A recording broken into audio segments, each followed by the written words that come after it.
Now, Fabrizio Romano is going to hate to confirm to us that Man United have going to hate to make a decision that a new striker is what they're obviously going to be focusing at in the January transfer window. Welcome to the United Matters channel. How are you guys and where are you watching us from? I go by the names of Rock and David. Smash the like button, comment and share. If you're watching us for the very first time, endeavor to subscribe to this channel so as not to miss out on stories that we do upload in here on a daily. And this is what we really had to do for you today. And second video of the day, I've already gone ahead to put up a story concerning my match preview. My match preview as far as United versus Aston Villa is really concerned, and hope you guys have gone ahead to watch it on a high. And we are here to obviously bring you more stories coming in through from Manchester United. And I just want to first really bring in something that was said by Paul Scholes as far as scoring goals is concerned.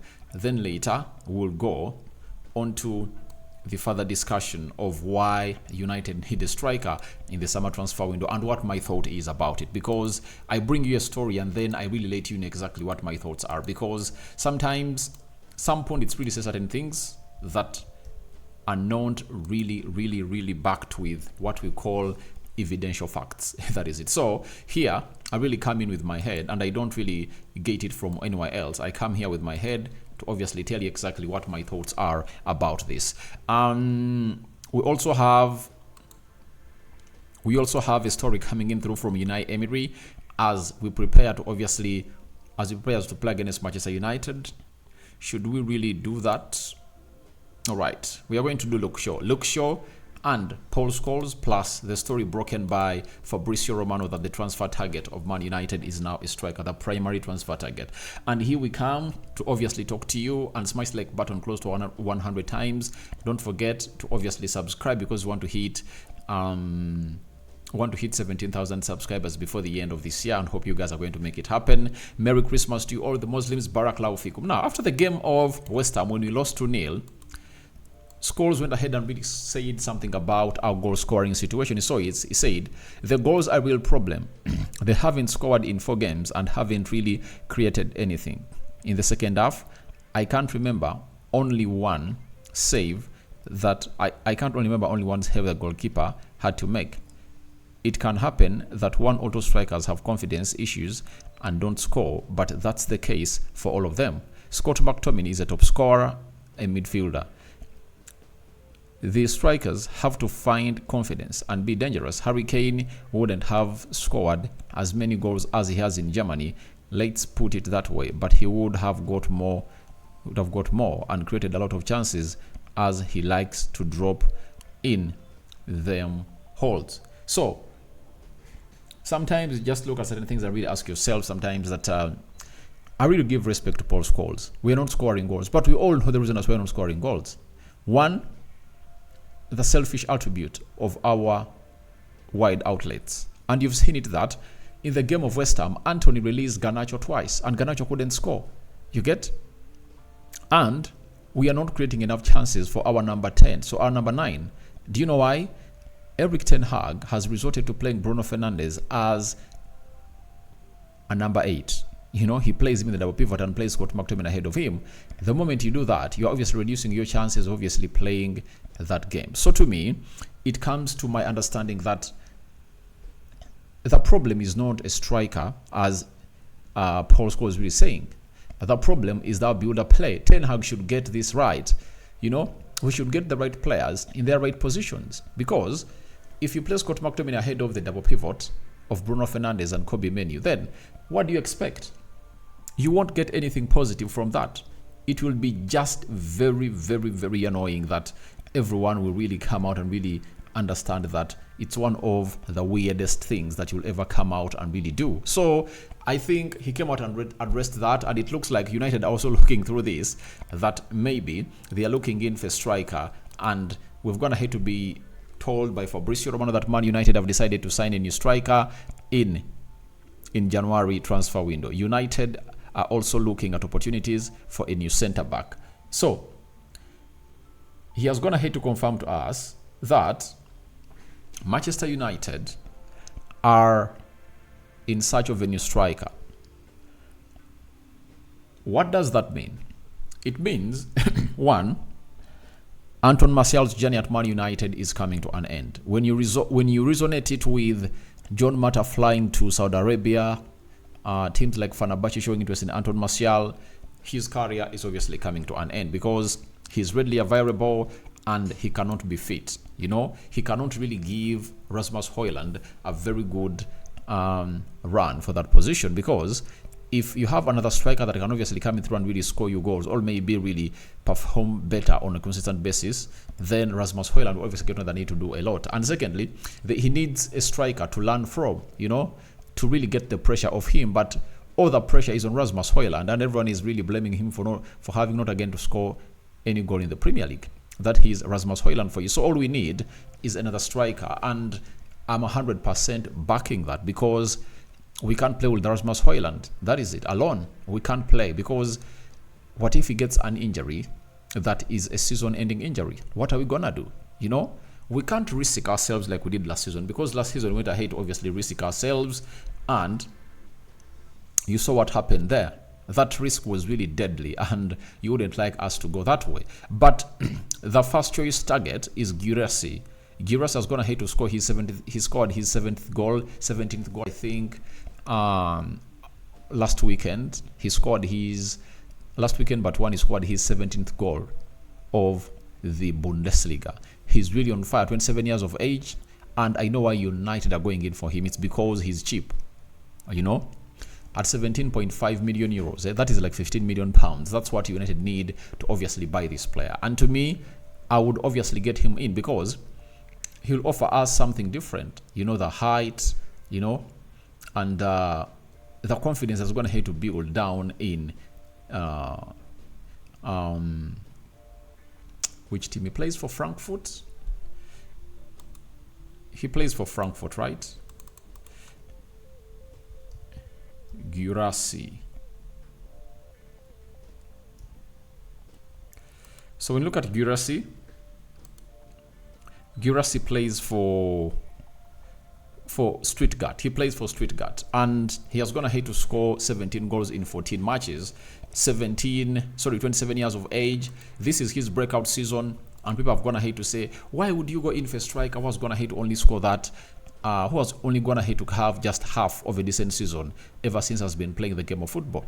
I would like to let you know that Zinedine Zidane came to limelight for everyone to obviously know him, I think at the age of 24, 25, you know, and no one saw him coming. You get? Performed very well at Juventus, and then Real Madrid went in for him. He went down in history to be one of the best players in the world. And there are certain players who obviously just start off after their prime, like Guirassy is in his prime and has gone ahead to start functioning in his prime. But I would rather have a Guirassy at Man United other than not having an Anton Martial, because a Guirassy will obviously grant you what we call a variability. You know, he can start a game and can come and can see the likes of Rasmus Højlund come on. Rasmus can start, and this guy can obviously come on, and this guy is really experienced, and he's an African guy. Physically, he's really one of those that you'll obviously want to see him score, and you're gonna hate to see how clinical he is.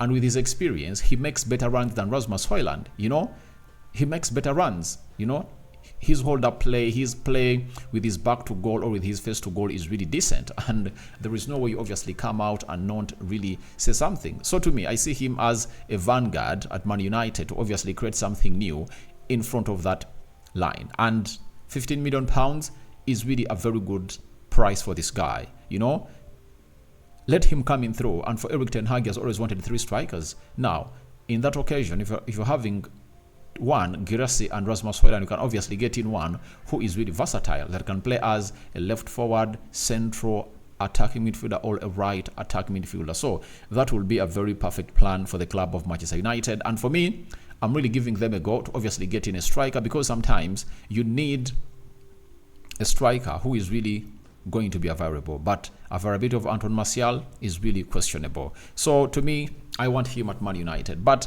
the likes of other strikers like Ivan Toney, who are really on the market during the January transfer window, but they've gone ahead to obviously say he will cost close to 70 to 80 million pounds, and I don't think that United are willing to spend that amount of money.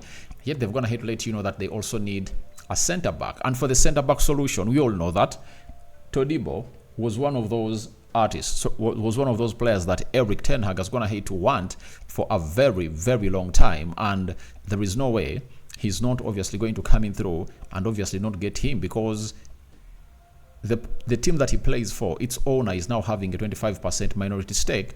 And with the Premier League voting in favor of teams that are under the same ownership to obviously allow loans from one team to another, I think that will obviously act out well for the club of RC Lens and Man United. And for Man United, they're having players like Lindelof.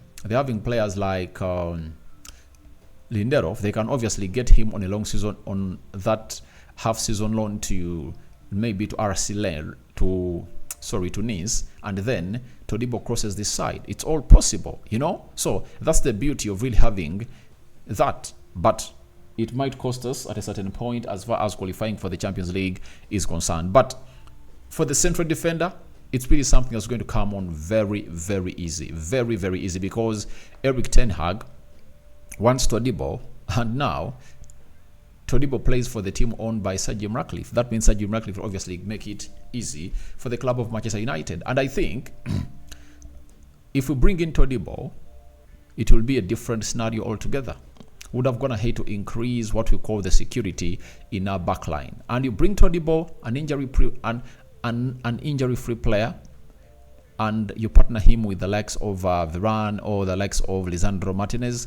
That means you're going to have to increase your defensive prowess in all attributes of the game. Aerial duels, grand duels, you know, playing well from the back, and so on and so forth. So, Todibo to Man United, unless otherwise Ten Hag says I don't want him, or they sit with the sporting director and they say we don't want him. But I don't see any sporting director in the world saying no to Todibo coming in through at the club of Manchester United. So the striker, I've seen Guirassy, but don't be surprised if at all we get more and more news coming in through for the strikers that Man United need, because you know what Man United means.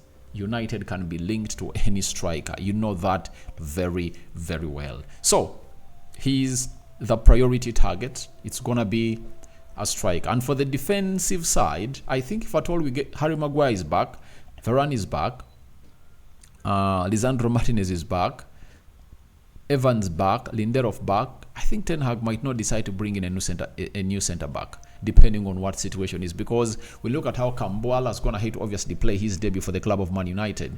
You see a lot of feature, and I know how Erik ten Hag trusts players like those in that age, because he knows that he can really turn them out into what he wants. So let's wait and see how that situation is going to unfold for the club of Man United, as far as a new striker decision being made by the club of Manchester United, and it has been confirmed to us by Fabrizio Romano. Now, do you think United should go on and really bring in a new striker? If yes, tell me, who do you think it is supposed to be? There is Guirassy, there is Ivan Toney, there is Benjamin Šeško is also back in the news, and so on and so forth. So, Merry Christmas, the Muslims. Barakallahu fikum. We sign out for now. See you later, and may the living to God bless you abundantly. Rokan David remains my name, and we sign out for now. Bye-bye.